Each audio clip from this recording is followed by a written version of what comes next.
ஓம் சிவம். அன்பே சிவம். அனைத்தும் சிவம். முற்றும் சிவம். முடிவும் சிவம். முதலும் சிவம். என்றும் சிவம். எதிலும் சிவம். அனைத்துயிரும் சிவம். இறைவன் இறைவன் செய்யும் இறைவன் அனைத்து உயிர்களுக்கும் செய்யும் நன்மைகள் பலவகையில் உள்ளது.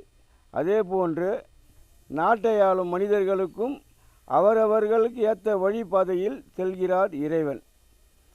அந்த வகையில் பார்த்தால் இன்று கவர்மெண்ட் வேலை 30 ஆண்டுகளுக்கு நீங்கள் வகுத்துள்ளீர்கள். ஆனால் இன்றைய காலத்தில் மக்கள் தொகை அதிகமாக இருப்பதனால் படித்தவருக்கு வேலை இல்லாமல் அவருடைய ஆத்மா அலைபாயை செல்கிறது.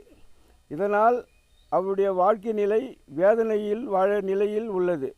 அதனால் இந்த 30 ஆண்டு கால வேலையை 15 ஆண்டு காலமாக மாற்ற இறைவன் கூறும் பதிலாகும். 15 ஆண்டுகளாக மாற்றி படித்தவருக்கு வேலை தர வேண்டும். காரணம், பூமி நிலை கருதி இறைவன் உரைக்கும் பதில்.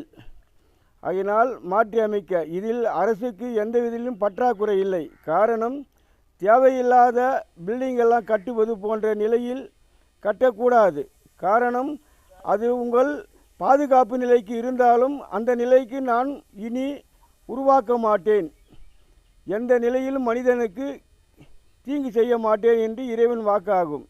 ஆகினால் தேவையில்லாத பில்டிங்கெல்லாம் கட்டக்கூடாது. மனிதருக்கு எது தேவையோ அது மட்டும்தான்.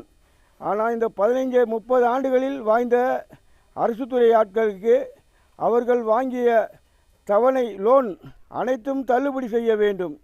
இப்போது எப்படி செய்கிறீர்கள்? லோன் தள்ளுபடி செய்கிறீர்கள்.